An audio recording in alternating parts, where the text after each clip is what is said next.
We're up at the Big Canoe. Got an emergency call saying you need to get here, your mast has fallen over, I'll go through that one. But let's go through what they've done, right? The cement mix is here. The wall's been completely rebuilt, look at this. The fella's done a really good job of the wall. Yeah, it's all laid up, mate, so just gonna strap it, wrap it and get off again. Yeah. Couple of hours down the road, be alright. One of the locals. So, yeah, see all the fresh mortar. That's where it's been rebuilt to. Now, my boat's 45 foot long. We're on line with the arse end, so we're looking at about 50 foot of wall he's been rebuilt. Anyway, enough of that bollocks. Still got all the crap, look at it all. That's all the seaweed and the armoured cable that used to supply the power for the lights along the harbour. They're all been ripped out. We've had a nice chunk come out of it here. So, it's not a big job. What I'll do, it has a good swatting. So what I'll do, I'll grind that out to about the size of a piece of A4. Take all that after fucking all that's gone, look. So anyway, yeah, that has a good wallop. So I'll grind all that out, re-glass that. And that is the only major damage I can find, to be honest. The mast was on trellises.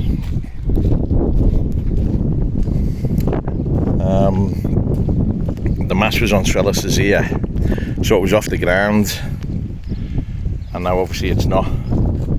But the way it had fell, well, we say fell. To be honest, I think someone's kicked it over. It's a fucking pretty good idea that instead of walking around it, someone's just stepping over it. But we'll say no more about that.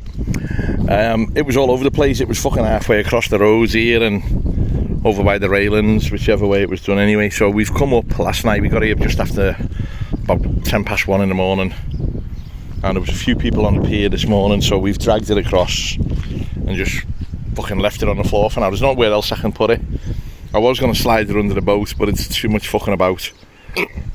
And the mast is 50 feet and the boat's only 45 feet, so it still would have overhung, but not by a lot. So where it is, the harbour master was here this morning and he said, look, just leave it where it is. It's on the floor, it's not going to bow, it's not going to twist.